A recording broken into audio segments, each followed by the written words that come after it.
Our first guest is actually a former boss of mine, Robert Magee, the executive director of the Engineering Society of Detroit.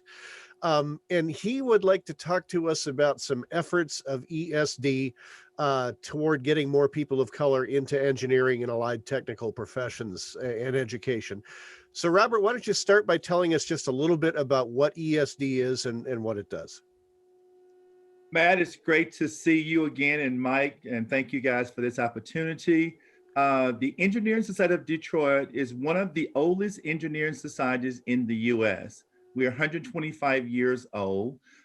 We are a Michigan-centric society, and our primary focus is a strong talent pipeline for Michigan in engineering and technology-related professions. So our goal is to get more students excited about going into engineering as a career path, and also to get them to graduate. But while they're in school, our goal is to connect them and expose them to the opportunities available to them in engineering, in industry, through our corporate partners. We also are affiliated with the technical engineering societies like the SAEs, the IEEEs, the SWEs, the NASBs, and that group as well. So we are excited to be one of the pillars in Michigan, driving an awareness to the huge opportunities in engineering, especially in Michigan. Michigan employs more engineers per capita than any other state in the United States. So we have a lot of talent here. We have a lot of jobs here, and we need strong talent to fill those jobs. Now, I was looking at your notes, and made reference to an academy that you guys have recently started. Why don't you talk a little bit about that? Yes, Mike, we are excited to say that in 2016, we started development for Girls in Engineering Academy. The background on that was the deans of the 15 A-Better accredited engineering schools in Michigan asked me if we would start to close that gap because there was a lack of underrepresented minorities in the classroom. You could go into almost any classroom in any one of the 15 schools in Michigan, and you find just onesie twosies as it relates to underrepresented minorities. So we started this group. They matriculate from the 5th grade to the 6th grade. So we start with them in July of that summer when they're going from the 5th grade to the 6th grade. The first part of our program is Introduction to a College Campus. So they're on Wayne State's campus for 4 weeks. 4 days in the classroom with female students as facilitators and instructors, and then 1 day in industry where they see and they're hosted by females working in engineering for various corporations that partner with us in this program. The second year is a residence program where the girls check in July and they're on campus as a resident student for 4 weeks. So year 2 is about experiencing college life.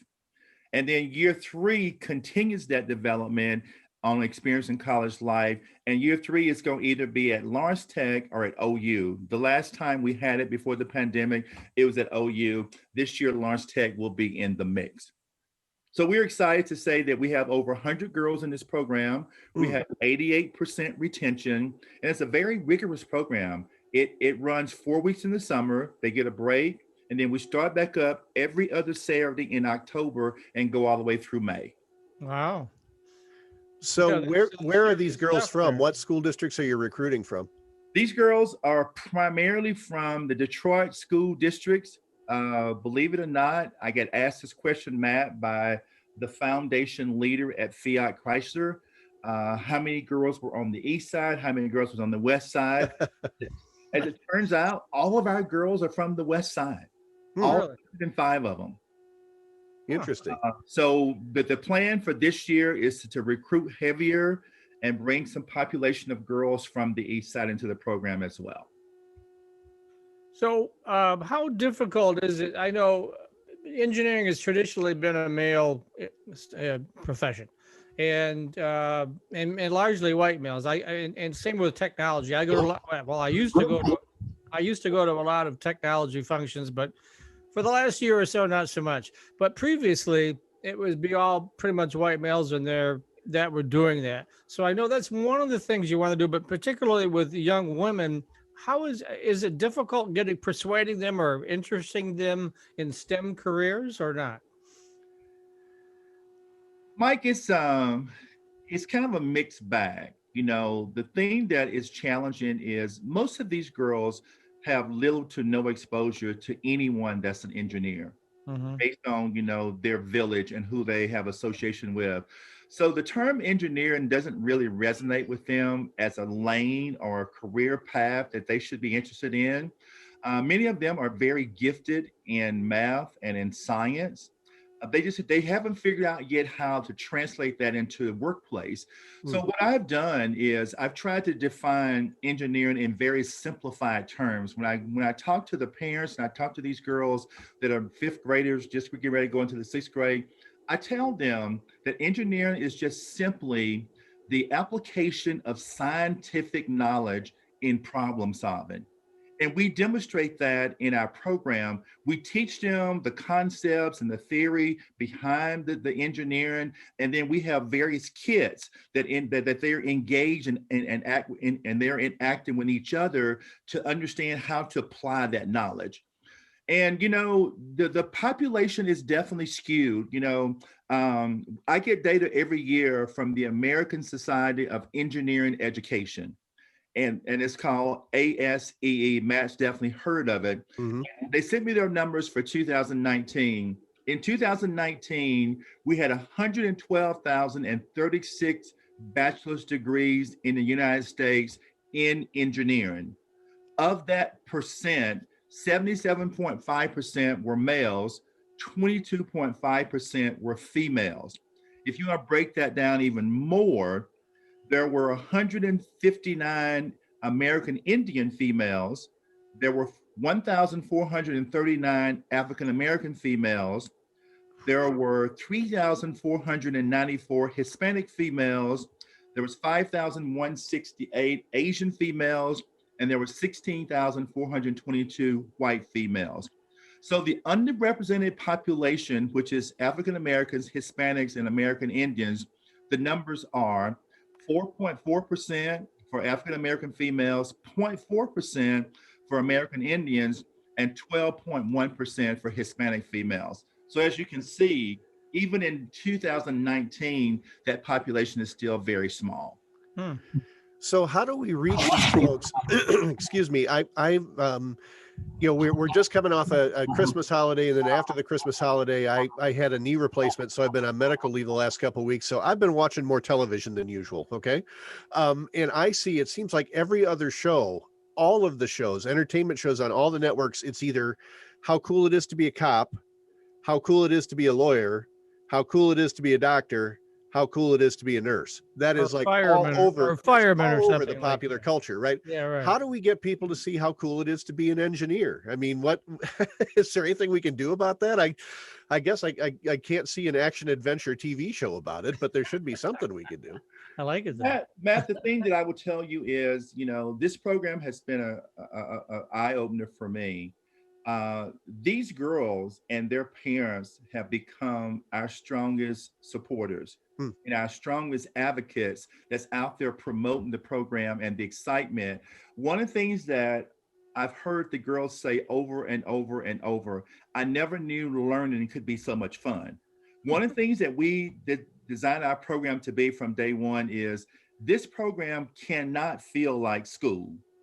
Hmm. Because think about this, if you have matriculating fifth graders going to the sixth grade that are used to being in the classroom 5 days a week, the last thing they want to do in the summer and on Saturday is go to another school class. So first of all, I did not hire regular teachers because their mantra is, I'm gonna be a teacher in the classroom. We needed energy, we need excitement. I need these girls to see themselves in the facilitators in 6 to 8 years. So we have female engineering students that are instructed in the classroom as facilitators and also as teacher aides, but we're already bringing them into a college campus to understand that there are people that look like me that's on this campus and I belong here. Yeah. So we are starting to promote this program aggressively through the parents, through the students. These kids are posting all kinds of things on social media about how much they enjoy this program. this summer, Matt, for year 4, because the program started in 2017. So our first group of cohorts, they finished the program for the middle school link in the summer in May of 2020. So we decided, okay, what's our high school link gonna look like? Well, this summer, these girls took courses from professors at Eastern Michigan. They took 2 courses, one in 3D design and one in robotic car design. And what I did, Matt, was I wanted them now to experience instructors that did not look like them and that were not born in the U.S. So one of the professors was from the Middle East, and one was from China. So I'm now exposing them to a whole different population, really in order to continue to close this gap and get more people into this lane. We got to have greater exposure at a lot of levels. There's no one in the school talking about a career in engineering. Right. I have met with at least 15 counselors in different schools, and some of these are in very highly recommended schools. They do not talk about a career in engineering. So we got to take this, we got to be the voice of this next generation of future engineers. And so ESD planned to close that gap and be the one to propel this profession to a much broader population. And it's very crucial to reach them early too, right? Like late elementary school or early middle school.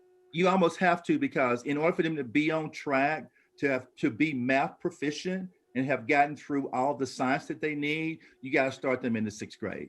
Because if you're not proficient in math, you're going to struggle in engineering. One of the good reasons why I'm not an engineer. So yes. I took engineering courses my freshman year of college and realized, no, I don't think so. So yeah, I struggled to get a C in Calc 1. So yeah, that was the end of my aspirations of engineering. I can tell you that. But well, when I looked, Matt and Mike, into why there were so many kids, that dropped out of engineering at the end of their freshman year, 38 to 68%. The 2 reasons that came up globally was not proficient in math, and they did not have good study habits. Yeah. Well, I think I had both my freshman year.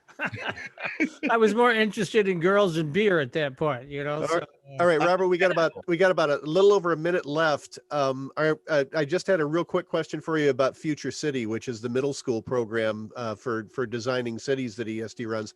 Are we doing that this year? Is it virtual? How's that going to work this year?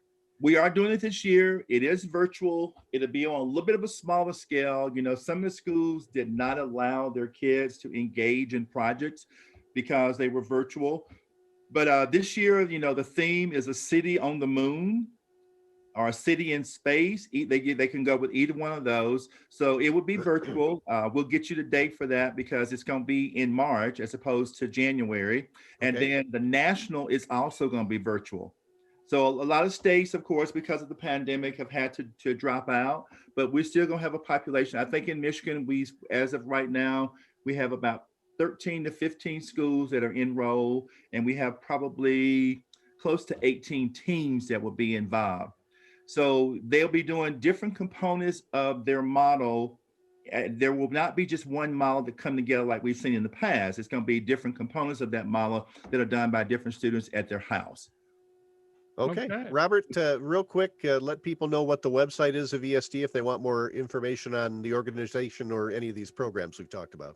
Absolutely. Go to esd.org and click on any of the programs that we have mentioned. Also, it will give you information on what future events we have coming up. We have a webinar coming up for our members, Matt.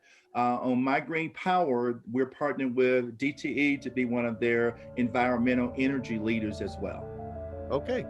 Thanks very much, Robert Magee, Executive Director of the Engineering Society of Detroit. Thanks for being with us today. Additional 4-year students love Lawrence Technological University's thriving campus life, but LTU has always met non-traditional students' needs too. Lawrence Tech offers over 100 degree and certificate programs that can get adult students started or back on track. And most of our classes are conveniently offered evenings at our beautiful Southfield campus or online, so you can balance your social, family, and work life even while you power up your career. Lawrence Tech, where Blue Devils dare.